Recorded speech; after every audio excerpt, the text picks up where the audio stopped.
And we're back. Don't do it. Welcome to an episode of Spin the Block Podcast. It's your girl Sweets, Mike T. And again, we welcome you. Who in the hell is that? Jesus Christ. Thank you guys for tuning in and subscribing and following us. Again, you can follow us on Spotify, Apple Music, Podcasts, Addict, IG, Facebook, YouTube, at Spin the Block Podcast. All is appreciated. For sure. And if you have any questions or in need of any advice, you can always email us at spintheblock@gmail.com. We'll keep you anonymous if need be. Hit us up. Let's jump right on into it because it's been a long week and it's only Wednesday. So we're going to start. Pandemic EBT cards. So apparently my sources say the letters went out last week. So basically, I guess they're getting $142 for the month of January for the kids that were homeschooled. So $142 times how many kids you got at home. If you're not under the, bridge card system. I don't know. And then it's going to take 7 days from the date that you get your letter. So y'all should be getting y'all cards soon. Stop calling y'all workers and stressing them out. I talked to a worker today and everybody is calling her. One of my homegirls, and she was like, she tired of the phone calls because she ain't got nothing to do with that. That's Big Gretch and her green light and everything. And don't only make crab balls. Get some for them kids. Not crab balls. If you don't go to hell. If you don't go to hell. Platters and shit, if you don't go all the way to hell. So that's what's going on. I had a question for you. Liquor connoisseurs. I'm off Tito's. Because my team, I brought Tito's in here. Trying to lose some weight, man. Shouting out the keto and the keto with the Tito. So I got a little buzz going already because I ain't ate shit all day. But I'm going to tell you what happened yesterday, Mike T. You tell me, am I wrong for feeling like this? I'm going to tell you. Okay, so this is what happened. I'm home yesterday. I'm asleep. I ain't got work until 5, right? Mm-hmm. Kel gone. It's twins at school. So I'm in the bed. I'm asleep. I'm naked because I don't never have no clothes on when I'm home. So I get a ring on the... I don't. I'm always in this bitch like I just was born, okay? Yeah. So that's why when you came over, I'm like, hold on. Give me a second. Let me put some drawers on. So I get a doorbell. Bloop, bloop. Okay. So I got the ring doorbell. It come up on the screen on my TV. I'm watching. I'm looking like, oh, this old boy from down the street.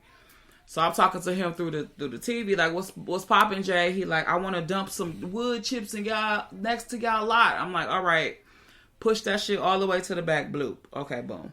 So like an hour or two later, some random person knock on my door, right? Ring the doorbell. I'm like, fuck is that? So I'm looking. So I ain't never say nothing to him. Feel me? So I'm looking, and I don't know who the fuck this is. Right. So then I look on the ring and I see whoever car that they were in was not in front of my house, but a little bit further down. Okay. And they got out and walked back to us, right? Okay, perfect. So I call my husband. I'm like, Kels, you need to have these niggas call you if they're coming over because you know how I be at the crib. Right. You know how we in this house. Right. And I don't even know who the fuck these niggas is. You know what I'm saying? So he like, what you talking about? So he look on, he's like, I don't know who the fuck that is. I'm like, well, Jay from up the street, tell him to call you before he come up. Now, you or DJ or Art, y'all always over, right? Mm-hmm. Y'all always call. Y'all always call. Y'all don't just pop up and be like, I'm outside or whatever the fuck. You know what I'm saying? So I was telling Kels, I'm like, you need to tell these niggas to contact you first. Yeah. Before you pull up because I don't feel comfortable. Yeah. So am I wrong because I remember back in the day when I was younger, my dad, he a street nigga.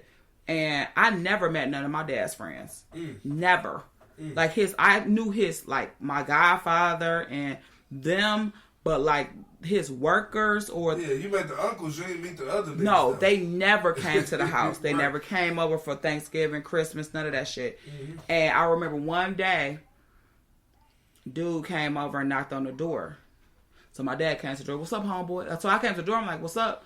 I'm like, hey. He like, Tony here. Whatever here. I'm like, yeah, hold on 1 second. I go upstairs. I'm like, woo. So he come out and said, what's up, homeboy? Talking to my daughter? Don't come to my door, knock on my door and talk to my daughter. Like he wasn't playing that. Yeah, for sure. He was protecting us, and he protects his household, and it's a no-go. Yeah. And I was listening hard as hell because it wasn't that big of a deal. Yeah. What's the big deal? That's your boy. Like, he came over. But in my dad's eyes, you don't disrespect my household knocking on my door, having my daughter come to the door. But you know, he lived a different lifestyle as your husband, so he ain't as guarded or don't have to be as guarded as, you know, your father was or some other guys that street guys. You know what I'm saying? Right. But just anybody coming to the door is no. So what about you? So how so if a rent, I'm not gonna say like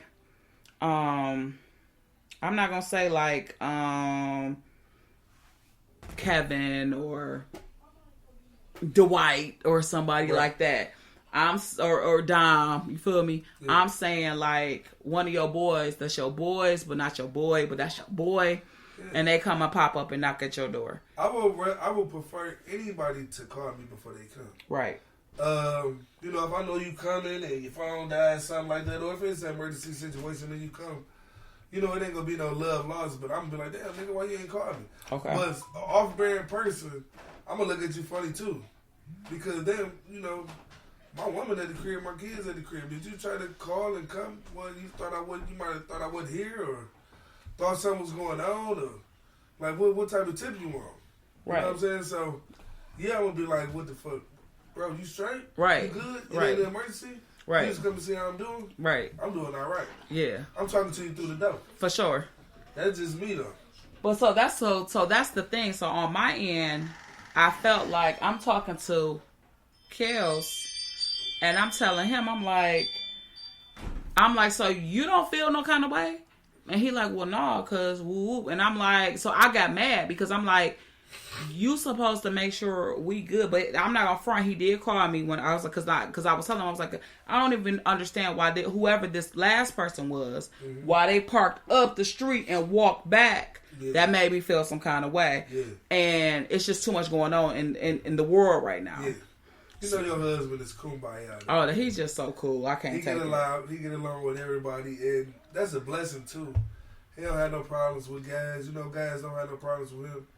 You know, the what I get from him is all love. It's everybody else will too. Right. But overstepping your boundaries is overstepping your boundaries. And that's what I was saying, because in our neighborhood and how we are, and you know this, I'm cool with everybody around me. Mm-hmm. We're cool with everybody around us. But we don't go to people's houses and ask for stuff. So I want people to keep that same distance. Yeah, for sure. I need folks to understand that this ain't it. And even though we always Sunday Fun Day, baby, we go up, right? Yeah. We have cars up the block and on the grass and you know, in our lot and all that. Though. And that's what's up. But on some real shit, everybody is welcome on my block because I fuck with everybody. But at the same token, they had a little 1 day a week. We don't trip. Yeah. And we keep it moving. Yeah, so I just don't want anybody to feel too comfortable that you feel like you can just pop up when you want to, because that's not it. You ain't going over nobody's house being Cousin Pete. I'm not. Because I'm not. And you know me, because I'm fucking not. So I just want to make sure I was good. I want to make sure you wasn't. I wasn't tripping. Man. No, he wasn't tripping at all. All right. So did you see the United Airlines employee? Yeah. Okay, with the NFL, a former NFL player. Yeah. So basically, the airline employee got fired, charged with a simple assault. Alec Baldwin. Do you know who Alec Baldwin is? I do not. You do not? No. Oh wow, because you a baby. Okay, so Alec Baldwin is an actor. He looks like that. Okay. Oh yeah, I definitely. Yeah, that's old boy from Ransom. Yeah, I definitely. Okay. So basically, the video came out. I guess from the beginning of the situation, the police arrested the player. Okay. But they only had half of the video. They didn't have the whole video where the actual employee actually touched him first, which made them fight, and which he just, nope, that's not what we doing. So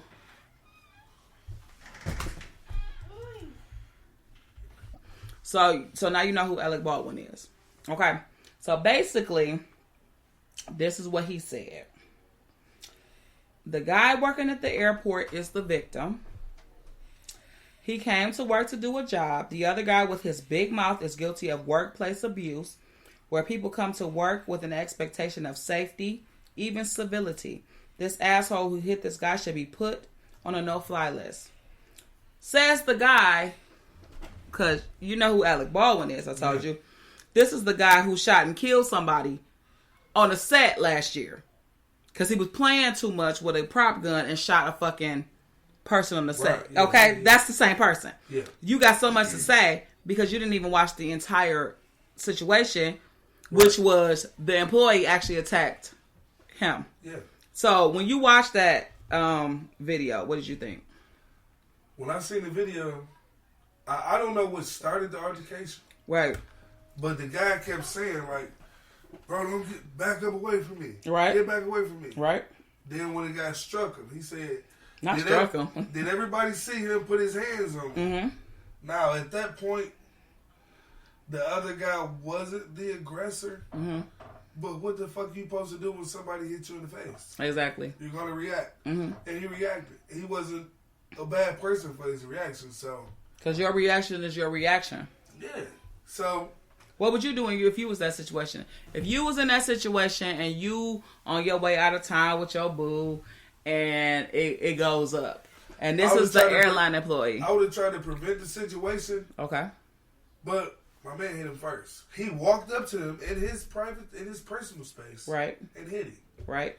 I'm going to defend myself. Right. By all means. For sure. Did he get carried away by it? No. Because he didn't even keep going. He hit him twice. My man fell and he backed up. And he told the people in the crowd, did y'all see him hit me first? Mm-hmm. Did y'all see what's going on? So, hell no.